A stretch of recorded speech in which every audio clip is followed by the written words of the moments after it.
Hi everyone.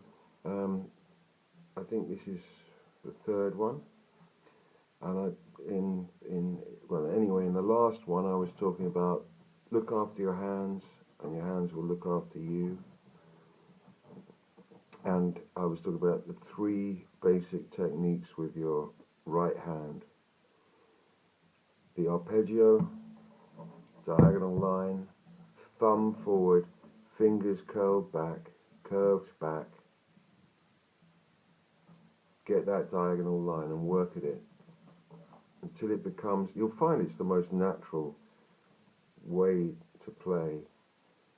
I'm sure there are plenty of really advanced claw hammer players who play differently to that, but just about every guitar player I've ever seen, it's the way I was taught, and it was really difficult to start with, but work on it so that your hand just forms that diagonal line, that it's just a really natural way to, you'll find it's actually really natural. Never mind the little finger, it's those thumb, which is called in classical playing, and you'll find it in tab and elsewhere, tablature and elsewhere, thumb is labelled P, not to be confused with piano, playing quietly. It's written in a different font, but anyway, P, I, index, indice, middle, media, A, annula, Latin for ring finger, P-I-M-A, P-I-M-A, P-I-M-A, P-I-M-A. You can practice this. Just P-I-M-A. Get to just get to know that. So I talked about arpeggio. I said about strumming. Just a quick word on strumming. There's one basic strum, and you'll find this elsewhere. People have their own take on the basic strum. I would say, and I think there's plenty of good advice, and I'll give you some links. If people respond, I'll give you good links to plenty of great teachers on the internet, on YouTube. There are some.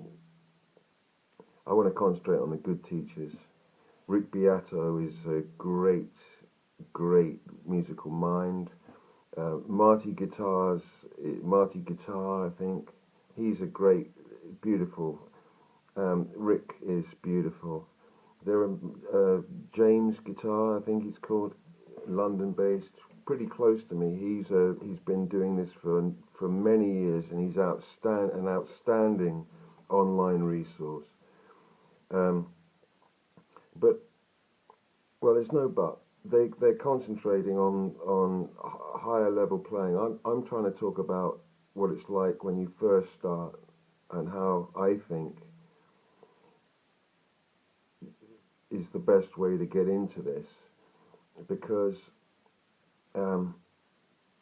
I think it's those initial stages with the instrument that are the really fundamental, the fundaments of the instrument that you can save so much time with. Again, I'll say it's not a race. Just take your time. It's really, you can work at it and work at it and work at it, but don't race it. Keep your mind calm. Keep your heart rate down. When you start playing, when you start being able to play, then your pulse is going to go up, and that's a different thing. To start with, just treat it like a new friend, Okay, so the basic strum, and I'm going to play in 4/4. I'll talk about tempos a little another time, but 4/4, I mean 4 counts in the bar. And I'll talk about the bar is another time, but basically it means this: 1, 2, 3, 4.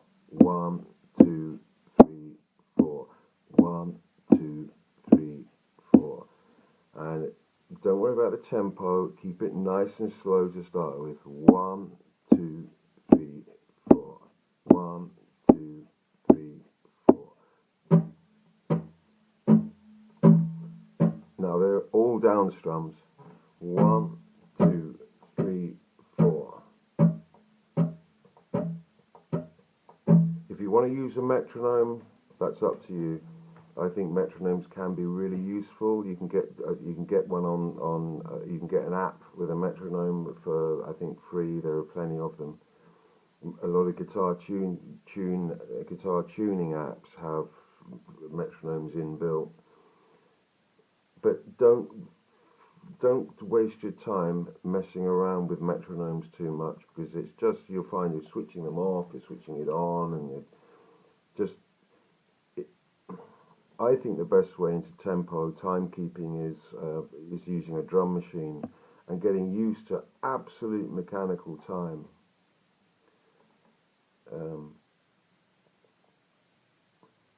I want to give a shout out now to Tony Kiley, one of the great drummers in this land, whose timing is I mean, it's too good, actually. His timekeeping is too good. Also to Adam Bushell,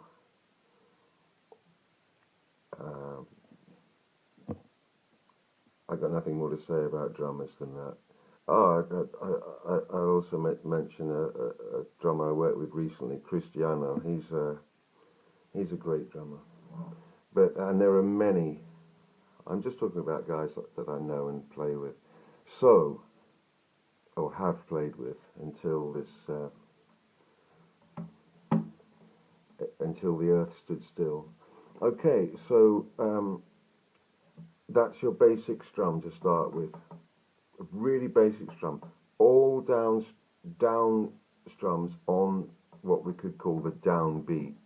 1, 2, 3, 4. 1, 2, 3, 4. Now get used to that. Again, let it become automatic. You don't have to play anything. What I'm doing here with my left hand is I've just got a finger, or a series of fingers, resting gently over the strings. I'm not pressing them down. I'm just resting my hand over the strings.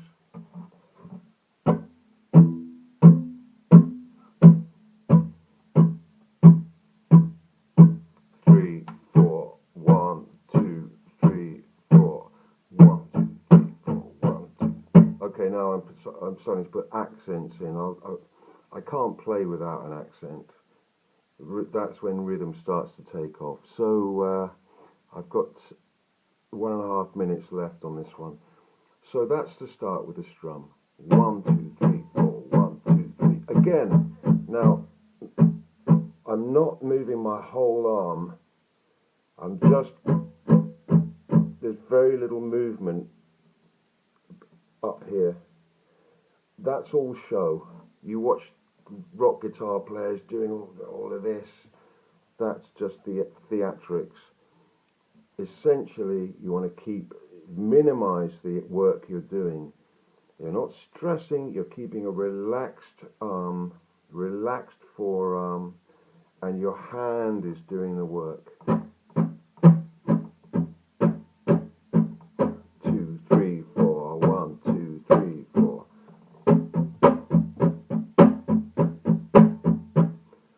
Straight,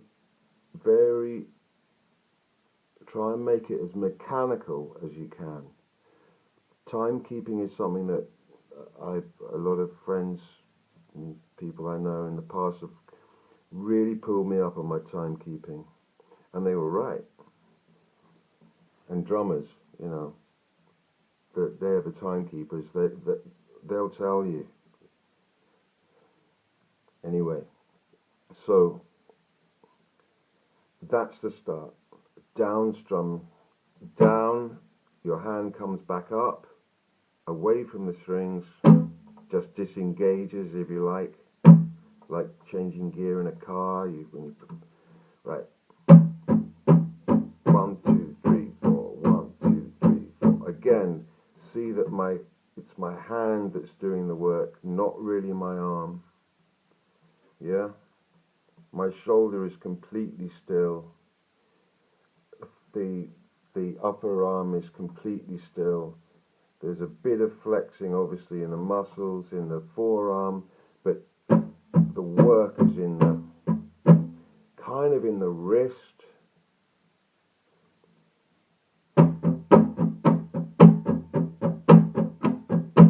Now remember, the guitar is a percussion instrument. It's not just a string instrument, it's also a percussion instrument, because you hit the strings. Segovia freaks, you do. You're engaging with the strings. You're physically connecting with them. That's percussion. Right. So that's your first strum. Then you're going to introduce. Actually, I'll leave that for the next one. I hope this is some help. Out.